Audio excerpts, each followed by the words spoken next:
Hey, welcome to another Flights with Joel. In this flight, I'm going to be talking about flight simulators. I am flying in Prepar3D version 4.5, as I often do. I'm in the Sim Bell 212, which is now kind of an old chopper. It's an old piece of technology, but I still love it. And I'm flying in ORBX scenery. This is ORBX Palm Springs. Not only Palm Springs, but also Southern California. So I'm just kind of comparing this to not only what we see today, but what we're going to see in the very near future.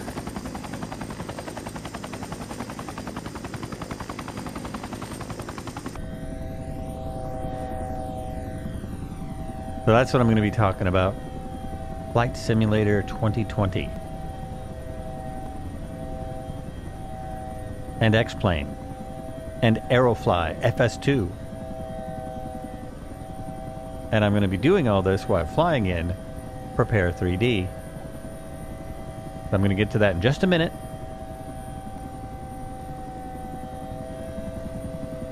But first I thought I would start out with one of the really cool parts of this scenery. Now, if you get this scenery in X-Plane, you're going to have the same feature. This area that I'm going to, I can see it in the distance. I'm going to the first place I took a helicopter flight.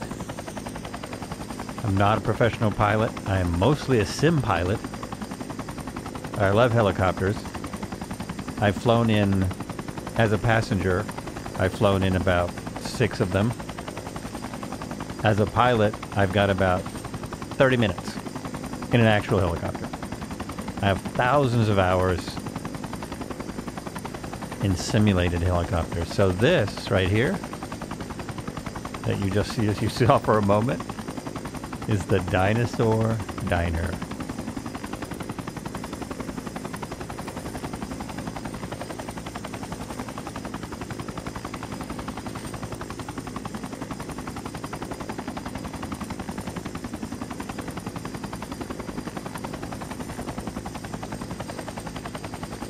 And there it is.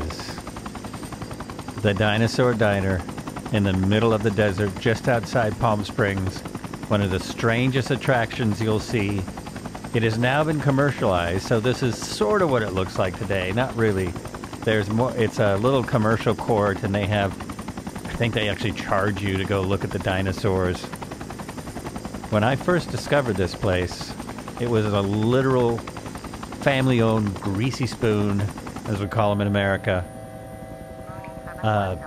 and just happened upon it. I was going to, I have the radios on. Going to 128.15, Mooney 71 Delta, Palm Springs approach, Mooney November 1371 Delta, with you 12000. Mooney November 1371 Delta, Palm Springs approach, roger. Altimeter 2992, Mooney 71 Delta, contact Los Angeles Center on 128.15. Going to 128.15, Mooney 71 Delta.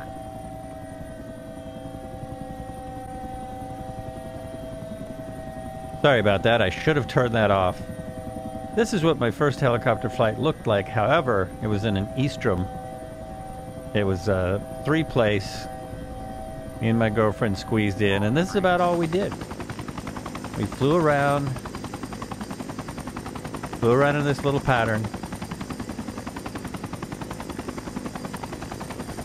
and doors were off, and it was amazing. I already knew I loved helicopters, but this first little flight, I think it was $15, it sold me. Just so thrilling.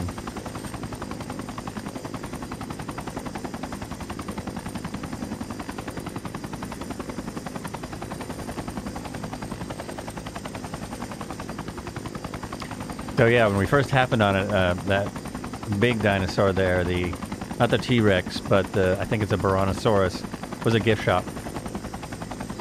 And they were kind of crumbling. I don't know what they look like now. They're these big cement structures that somebody built, I think in the 50s, as a tourist attraction. Just crazy.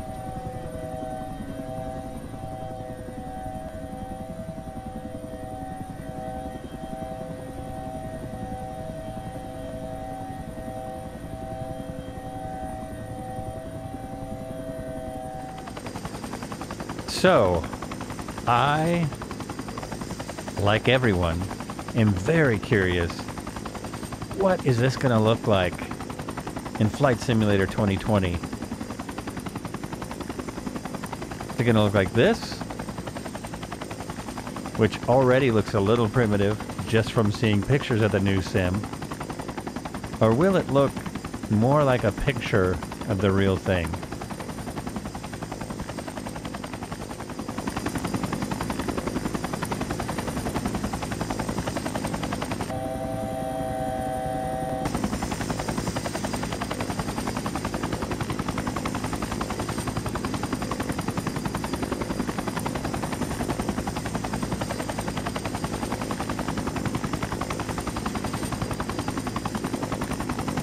And now, off to see some more desert.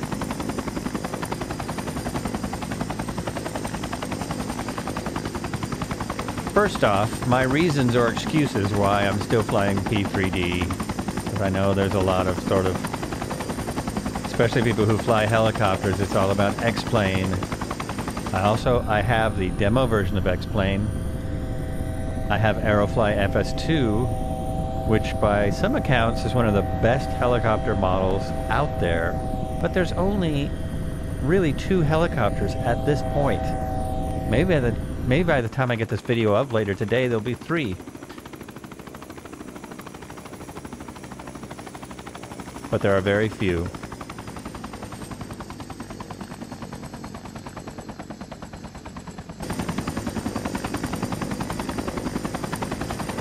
So the main reason I don't switch to X-Plane is because that other flight simulator is so close. I love these right here, these windmills. They look awesome to me. And when I jump back into Prepar3D from either of the other simulators, I know where everything is. I have dozens of aircraft to choose from. Oh, here's another one. It's fast to switch helicopters. It's fast to switch aircraft, and you don't have to restart the sim. I really like that. This little R44 is cool. R66. Because it's one of the only ones that shakes when it's starting up. And you almost always have to start it up at first. But it has that little shake. Kind of fun. Makes it seem a little more real. So, this is the R66 for P3D. Sure, a lot of you are familiar with it. And this is a field, entire field. It goes on for miles of windmills. So why am I in the middle of the desert doing this? I like the desert. I live in a cold, rainy area, and I do like the desert.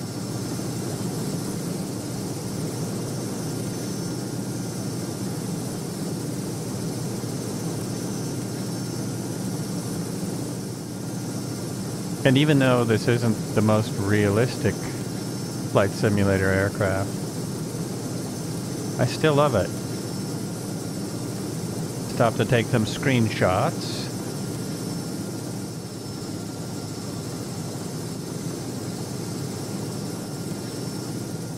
Ooh. Oh. Okay, so I slipped in a ringer. Almost everyone knows that's watching this.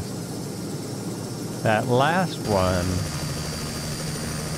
was a screen grab from the new flight simulator, which is insane.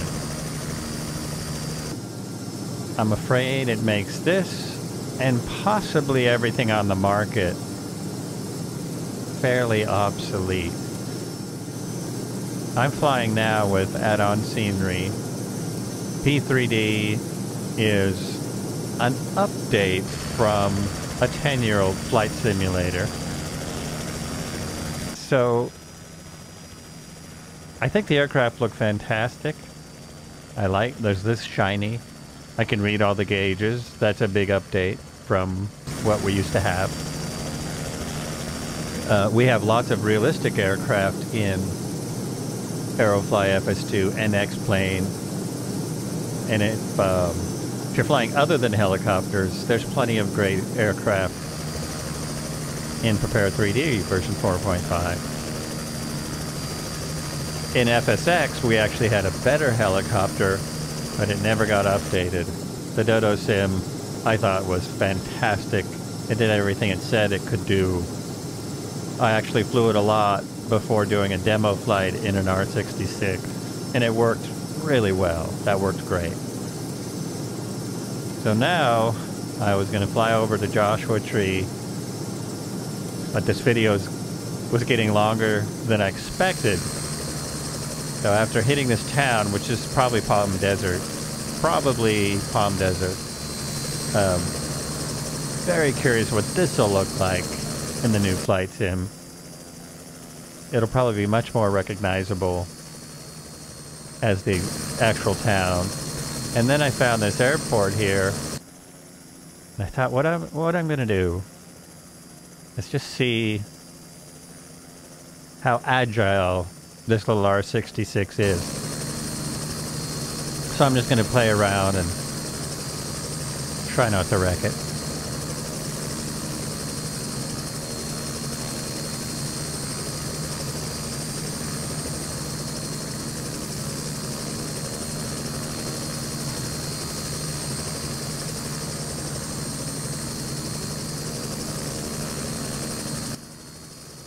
So I've flown the R22 in Aerofly FS2 a fair amount, and I was a little shocked how much effort it took to do this. This actually took a lot of work. It should be easy.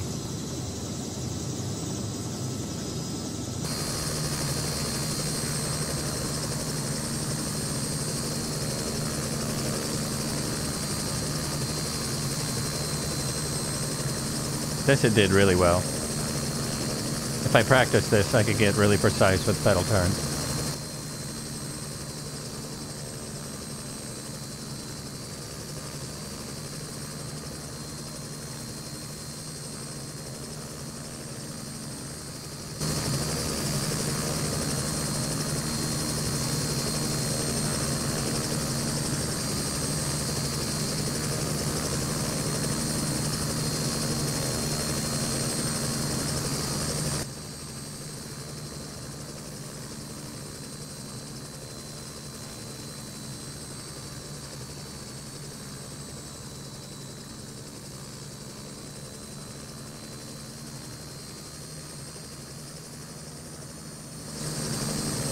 Now I'm going to try one of these stall turns type things. I should figure out what this is called in a helicopter.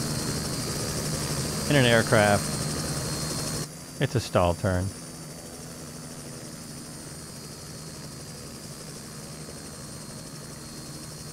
Alright, and it does it. I overshot, but that's not the aircraft's fault.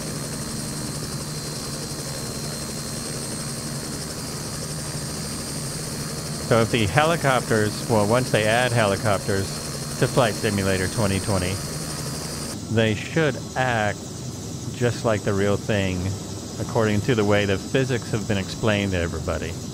But I can see why they're not adding them right away, because physics of a helicopter are so different than an aircraft. So they're going to have a team just to work on that. There's been a lot of call for it. Keep asking. Anyone who's interested in helicopters and Flight Simulator 2020, keep telling them you want it. Because they will be amazing, I'm guessing.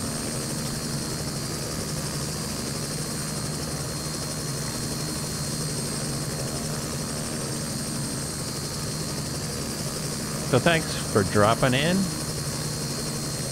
This has been another Flights with Joel. And I'm going to be here impatiently waiting to check out the new flight sim.